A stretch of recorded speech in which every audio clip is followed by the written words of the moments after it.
हा बघा, whatever happen for the good.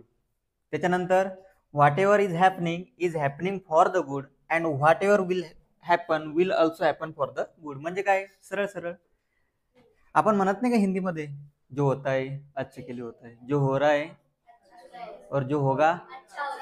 म्हणजे काय, सरळ सरळ जे आपल्या लाईफ मध्ये घडत आहे, ठीक आहे, आपल्या लाईफ मध्ये ज्या गोष्टी घडत आहे त्या आपल्या लाईफ मुळे नसतात घडत. आपला त्याच्यामध्ये थोडा रोल असतो. बाजूच्या वातावरण, बाजूचं एन्व्हायरमेंट, बाजूच्या लोकांचं बिहेवियर कसं आहे त्याच्यामुळे आपल्या लाईफमध्ये काही गोष्टी घडतात. आपला पण रोल असतो त्याच्यामध्ये. पण ज्या गोष्टी घडतात त्या कशासाठी घडतात, चांगल्यासाठी. एवढं लक्षात ठेवायचं. कळालं? भगवद्गीतेचा श्लोक आहे, समजलं? ठीक आहे. डेली आपला एक कोट्स राहत जाईल फ्रेश करण्यासाठी तुम्हाला. कळालं? आता याच्यानंतर आपलं जे फर्स्ट युनिट आहे, कोणतं युनिट आहे फर्स्ट अल्जेब्राचं? Linear equation. Linear equation in two variables. ठीक आहे.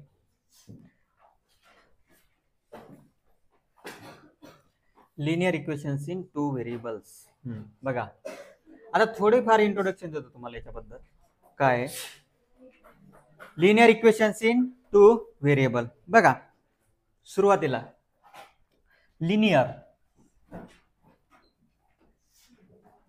लिनियर या शब्दाचा अर्थ असतो, linear equations in two variable, त्याच्यामधल्या लिनियर या शब्दाचा अर्थ असतो की ज्याला डिग्री 1 आहे. काय? डिग्री 1 कशाची? आता इक्वेशन समजा तुमच्या समोर, x + y = 0 किंवा 2 पकडू आपण, हे इक्वेशन आहे. आता डिग्री म्हणजे काय? हा जो कोएफिशियंट आहे, ठीक आहे, या कोएफिशियंटच्या डोक्यावर काही आहे का? सॉरी, एक मिनिट, कोएफिशियंट नाही, तो व्हेरिएबल आहे. बरं, व्हेरिएबल आणि कोएफिशियंट पटकन सांगतो तुम्हाला. आता 4x आहे, काय 4x, तर याच्यातला हा जो 4 आहे हा काय? कोएफिशियंट. काय म्हणतात त्याला? कोएफिशियंट. आणि याला काय म्हणायचं? व्हेरिएबल. तर किती व्हेरिएबल्स आहे मग सांगा बरं आपल्याकडं? आपल्याकडे किती व्हेरिएबल्स आहे? 26 व्हेरिएबल्स आहे. आपण कोणते व्हेरिएबल यूज करू शकतो? आता बघा,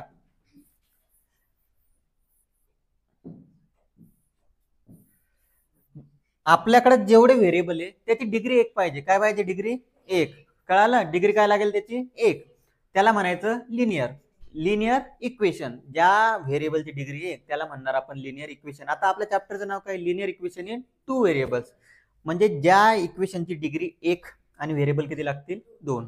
आता तुम्हाला इथं दिलेलं आहे बघा, ठीक आहे, तुम्हाला इथं काही गोष्टी दिलेल्या आहेत. 4m + 3n = 12. त्याच्यानंतर 3x² - 7y = 13.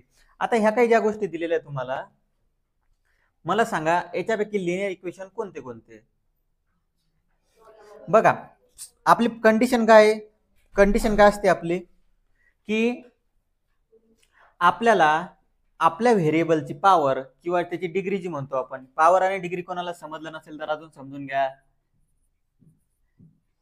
आता हे काय झाली? याची डिग्री. इथं किती आहे? 2. इथं किती आहे? 3. इथे किती आहे? 4. इथं किती आहे? 1. म्हणजे ज्याची डिग्री 1 तर झालं आपलं लिनियर. ठीक आहे. पण आपलं इक्वेशन किती व्हेरिएबल मध्ये पाहिजे आपल्याला? 2. म्हणजे आपल्या इक्वेशन मध्ये 2 व्हेरिएबल लागतील. ठीक आहे. आता m आणि n किती व्हेरिएबल आहे? 2. डिग्री 1 आहे का? m ची पण डिग्री 1 आहे, n ची पण डिग्री 1 आहे. मग दिस इज द लिनियर इक्वेशन. ठीक आहे. हे तुमचं काय होईल? लिनियर इक्वेशन होईल. यस. ठीक आहे, किंवा यस लिहा, काही प्रॉब्लेम नाही. कळालं? त्याच्यानंतर दुसरं सांगा.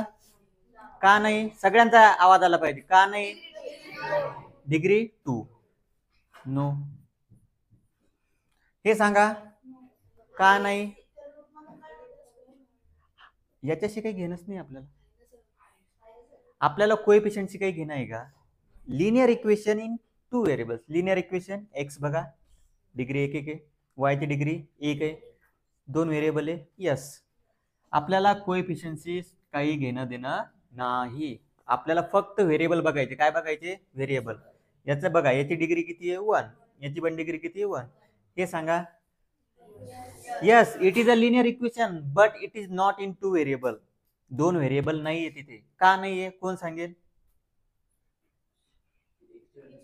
एक्स ची व्हॅल्यू 0 आहे, 0x म्हणजे तो काय बनणार शेवटी 0, म्हणजे एकच व्हेरिएबल उरलं. लिनियर इक्वेशन आहे पण 2 व्हेरिएबल मध्ये आहे का? नाही. लिनियर इक्वेशन कशाला म्हणतो आपण? ज्याची डिग्री 1, ठीक आहे, डिग्री 1 आहे, पण 2 व्हेरिएबल उरले का तिथे? नाही, एकच उरलं, मग त्याच्यामुळे हे नो. पुढं सेम नो का? 0 होणार. आता हे विचार करून सांगा, यस और नो. आता काही जणांचं म्हणणं यस आहे, पण मला सांगा आता एखादी गोष्ट आहे, आता तुम्हाला माहिती नसेल 11 12चा कन्सेप्ट आहे, 1/x असलं ना त्याला तर वरती आणलं आपण तर काय होईल ते x⁻⁻1. आपल्याला डिग्री किती पाहिजे? इथे किती आहे? -1. मग ते इक्वेशन आहे का? नाही. मग याच्यासाठी तुम्हाला या चॅप्टर मध्ये काही प्रोसिजर दिलेले आहे. कशी प्रोसिजर दिलेली आहे? 1/x ला m पुट करू शकतो आपण आणि 1/y ला n पुट करू शकतो. थोडंफार माहितीच असेल तुम्हाला. मग हे काय बनलं इक्वेशन? 4m + 5n. तेव्हा काय झालं ते? Linear equation. व्हॅल्यू पुट केल्यानंतर लिनियर इक्वेशन झालं ते. सुरुवातीला आहे का? नाही. मग इथं काय लिहिणार तुम्ही? नो. लास्ट वाला नो. व्हेरिएबल 3 दिसून राहिले ना, ठीक आहे. बरं, याची डिग्री किती? 1. याची डिग्री 1. 1 आणि 1 टोटल किती झाल्या? 2. तुम्हाला जसं लक्षात ठेवायचं तसं, ठीक आहे. कळालं? आता तुम्ही फक्त लिहून घ्या जसं सांगतो तसं. Linear equations. लिनियर इक्वेशन्स बघा, लिनियर इक्वेशन कशाला म्हणायचं? डिग्री 1. आता डिग्री 1 इन 2 व्हेरिएबल्स. बघा ना, कन्सेप्ट नुसार जायचं. नावातच आहे linear equation in 2 variable. Degree 1 पाहिजे आणि व्हेरिएबल किती लागतील तुम्हाला? 2 व्हेरिएबल्स, 2. Example 4x + 3y = 10. आणि जर तुम्हाला याच्यामध्ये माहित नसतील काही गोष्टी तर याला म्हणायचं कोएफिशियंट. काय म्हणणार?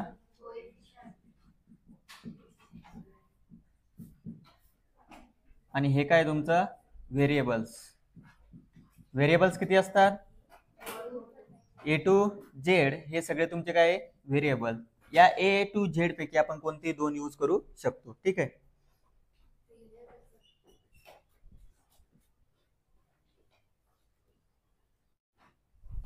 बघा आता सिंपल वेने सांगतो तुम्हाला लिनियर इक्वेशन कसे सॉल्व्ह करायचे. बघा आता हे समजलं असेल सर्वांना लिनियर इक्वेशन कशाला म्हणायचं वगैरे.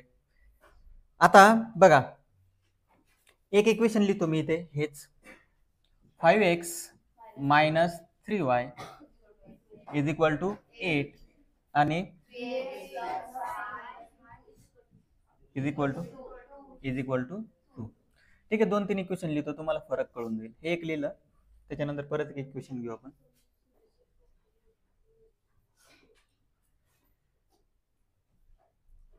हे एक इक्वेशन लिहितो परत. 5x + 3y = 9 आणि = 12. ठीक आहे, बोलू नको.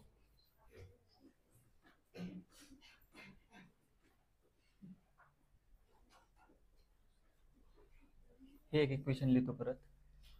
3x - 4y = -7 आणि 5x - 2y = 0. आता लक्ष द्या, हे वन टाइम आहे तुमचं. आता याच्यानंतर परत रिपीट होणार आणि याच्यानंतर फक्त व्हिडिओ बघायला लागेल तुम्हाला, ठीक आहे.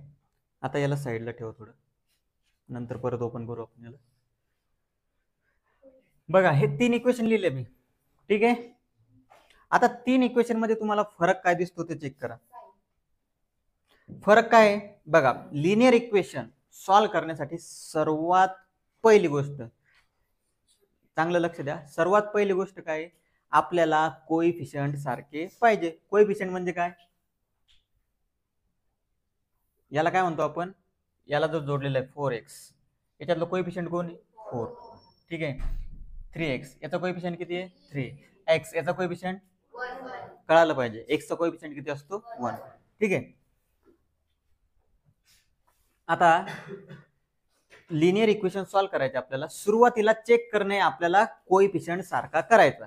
काय चेक करणे, कोएफिशियंट सारखा करायचा. आता पहिली स्टेज किंवा पहिला क्वेश्चन असा राहील ज्याच्यात कोएफिशियंट सारखे दिलेले राहतील तुम्हाला. जसं की हा क्वेश्चन बघा,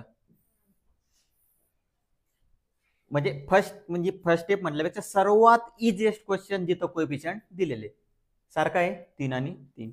त्याच्यानंतरचा दुसरा असा क्वेश्चन राहील जिथं आपल्याला एक सिंगल व्हेरिएबल दिलेला राहील. त्याच्या म्हणजे सिंगल व्हेरिएबल म्हटल्यापेक्षा त्याचा कोएफिशियंट 1 राहील. त्याचा कोएफिशियंट किती राहील? 1. बघा इथं y दिलेलं आहे, ठीक आहे. त्याचा कोएफिशियंट किती आहे? 1. म्हणजे हा सर्वात सिंपल क्वेश्चन, त्याच्यापेक्षा थोडा अवघड. आणि लास्ट टाइप हा, याच्यामध्ये तुम्हाला कोणताच कोएफिशियंट सारखा नसणे, ठीक आहे. याच्यापेक्षा एक टाइप आहे अजून, ठीक आहे. आता हे आणि हे दोन सारखेच आहे, हे आणि हे दोन सारखेच येते. आता जर समजा मी याला चेंज करायचं आपल्याला, जर असं लिहिलं समजा मी 3x + 4y = 8 आणि 2x + 3y = 9. सपोज याच्या व्हॅल्यू एक्झॅक्ट मिळणार नाही आपल्याला पॉईंटमध्ये किंवा अपॉन फ्रॅक्शनमध्ये येतील. आता बघा फरक तुम्हाला समजावून सांगायचं आहे, त्याच्यासाठी लिहिलेलं आहे. फर्स्ट टाइप हा आहे, काय आहे फर्स्ट टाइप? ज्याच्यामध्ये तुम्हाला कोएफिशियंट सारखे भेटतील.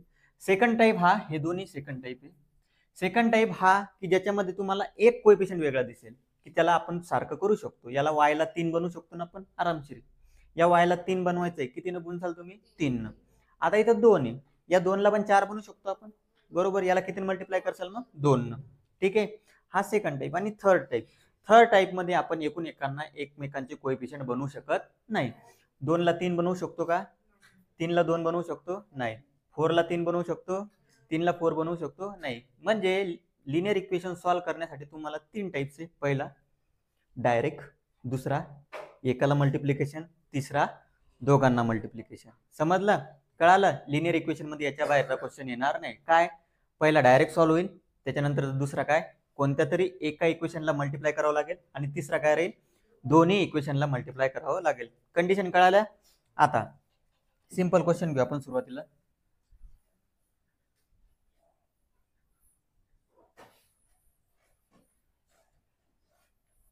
काय क्वेश्चन आहे कोणाच्या लक्षात?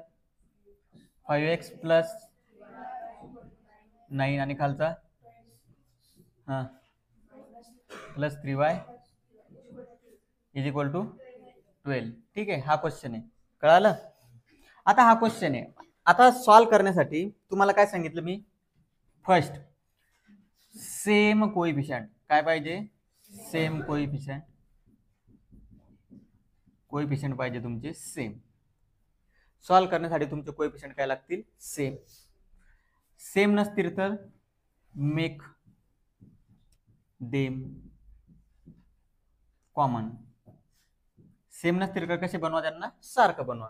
पण आता सेम कोएफिशियंट आहे. या स्टेप पाठ करायच्या नसतात, समजून घ्या फक्त. कसं आहे, स्टेप तर कधीच पाठ करायचे नाही, कन्सेप्ट समजायची. आता हे तुम्हाला समजण्यासाठी लिहिते फक्त मी. सेम कोएफिशियंट आहे का नाही चेक करायचं. आपल्या पुढे इक्वेशन आलं की कोएफिशियंट सेम आहे का? फर्स्ट केलं चेक, सेम आहे. त्याच्यानंतर दुसरी चेक करायची, साइन चेक करायचं त्यांचं. काय चेक करायचं? साइन.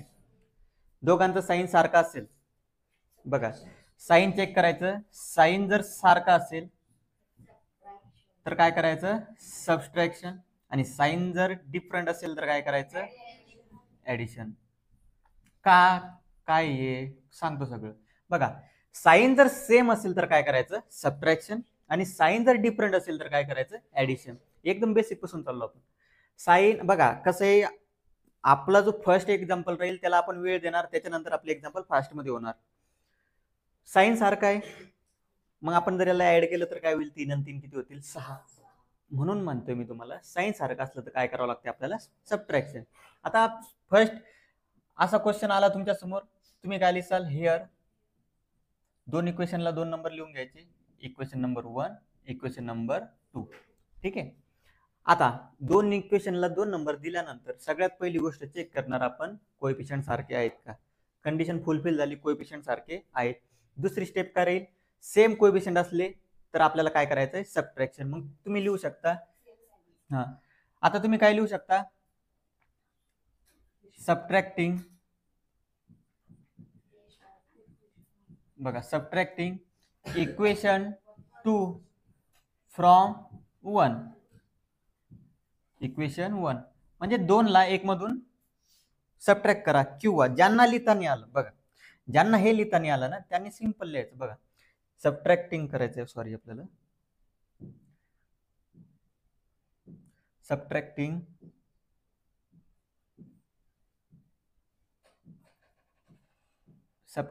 Equation 2 from 1. ज्यांना लिहिता नाही आलं त्यांनी काय करायचं, सिंपल मध्ये इक्वेशन इथं लिहायचं थोडं, दोन बघा दोन्ही चालून जातील. अप्लाय इक्वेशन 1 मायनस इक्वेशन 2, दोन्हीपैकी कोणतंही एक लिहू शकता. तुम्हाला जर वाटलं तर हे लिहा सबट्रॅक्टिंग इक्वेशन 2 फ्रॉम 1. हे थोडं म्हणजे थोडं तुमचं आन्सर मध्ये थोडं इम्प्रेसिव्ह वाटतं ते. आपला इक्वेशन 1 मायनस इक्वेशन 2 हे पण चालून जाईल. ठीक आहे. आता दोन्हीचा अर्थ एकच आहे, 1 मधून काय करायचं, सेकंड मायनस करायचं. मग इक्वेशन 1 नंबर लिहा परत.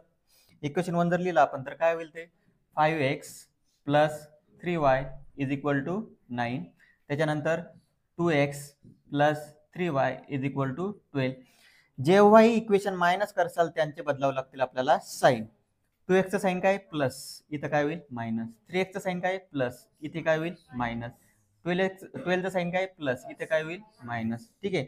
त्याच्यानंतर याला सॉल्व्ह करण्यासाठी आता मायनस साईन कन्सिडर करायचं. बघा एक गोष्ट तर लक्षात ठेवा, जो कोएफिशियंट सारखा आहे तो डायरेक्ट कॅन्सल होणार. झाला. आता उरलं काय 5, इथं किती उरलेले 2, 5 मधून 2 गेले 3, इथं आले तुमचे 3x. आता इथं मोठी संख्या कोणती आहे 12, मोठ्या संख्येतून छोटी संख्या, मोठ्या संख्येचं साईन.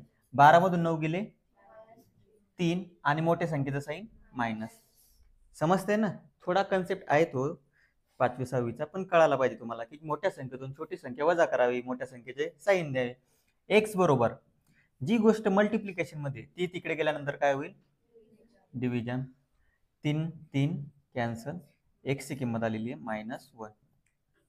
ठीक आहे, कळालं. आता ही जी किंमत आलेली आहे -1 ती आपल्याला कोणत्याही दोन, आता आपल्याकडे दोन इक्वेशन 1 आणि 2, कोणत्याही इक्वेशन मध्ये ठेवा. एक्स ची किंमत अशा इक्वेशन मध्ये ठेवायची जिथं वायचा कोएफिशियंट कमी आहे. आता वायचा कोएफिशियंट सारखाच आहे, कुठेही ठेवू शकतो. बघा असं काही नाही आहे बरं की कोणत्या इक्वेशन मध्ये ठेवा, फक्त साईन वगैरे बरोबर लिहा.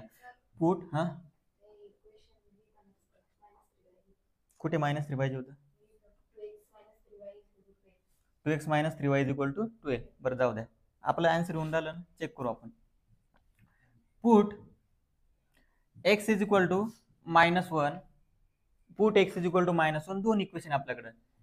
इक्वेशन 1 मध्ये ठेवू आपण त्याला, पुट x = -1 इन इक्वेशन 1.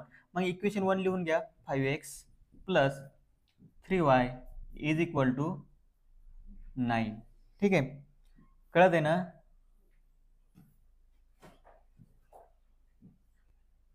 ठीक आहे, कळत आहे तुम्हाला या गोष्टी. Put x = -1 in equation 1, 5x plus 3y = 9.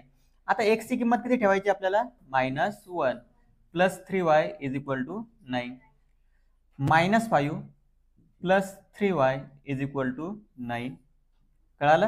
हे 5 तिकडे गेल्यानंतर काय होतील प्लस 9 प्लस 5, 3y बरोबर किती झाले 14, y बरोबर किती होईल 14/3. आता हे 14/3 का आलं आपलं माहिती का, हे आपण काय केलं होतं प्लस घेतलं. हे एक बुक मध्ये काय इथं मायनस साईन. ठीक आहे, समजलं तुम्हाला. डिटेल मध्ये काय काय केलं आपण, पहिले कोएफिशियंट चेक केले. ठीक आहे, कोएफिशियंट आता एक एक गोष्ट जाऊ आपण, एकेका लेवलनं जाऊ. कोएफिशियंट चेक केले सुरुवातीला, तर कोएफिशियंट कसे होते सारखे. मग सारखे असल्यावर आपण चेक काय करणार, त्यांचं साईन सारखं आहे का नाही. साईन सारखा असेल तर काय करायचं सबट्रॅक्शन, साईन वेगळा असेल तर काय करायचं ऍडिशन.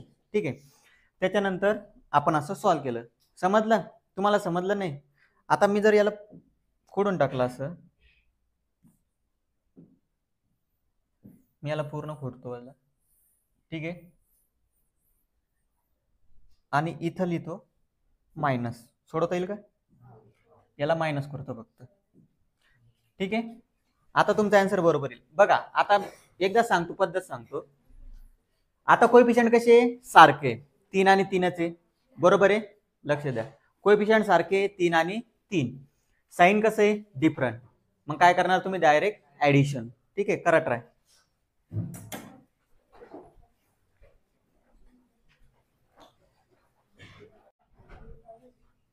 बघा सुरुवात कशी करायची, कोएफिशियंट सारखे आहेत का नाही. सगळ्यात पहिले कोएफिशियंट सारखे. आता मी तुम्हाला समजावून सांगतो म्हणून वेळ लागतो.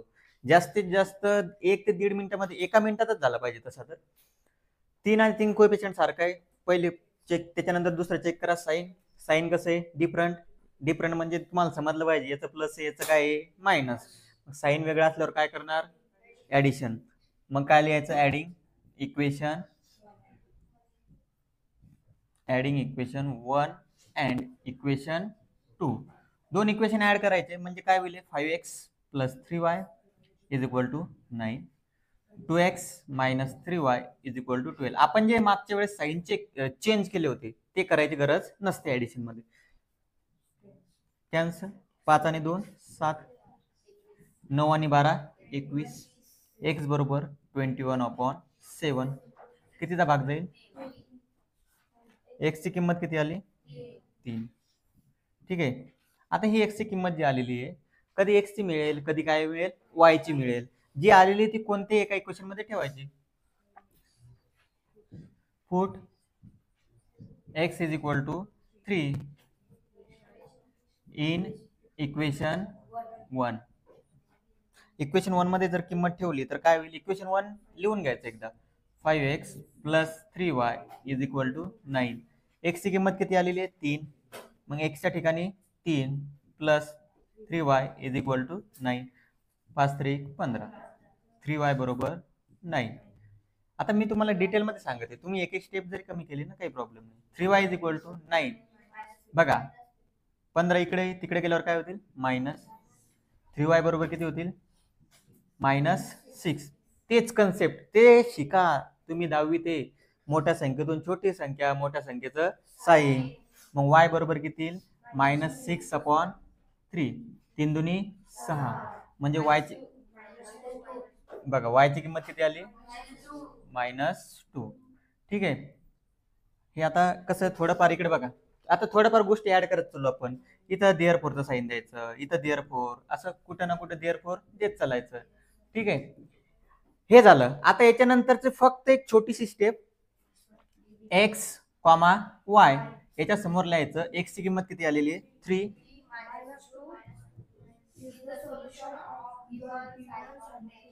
Is the solution of the किंवा is the solution of the equation. Simple. कारण इक्वेशन एकच येतं कोणतं सायमल्टेनियस. कळालं. डिटेल मध्ये क्वेश्चन कसा सॉल्व्ह करायचा कळालं. एकदा डिटेल मध्ये हे लिहून घ्या आणि हे साईडला लिहून घ्या कुठेतरी.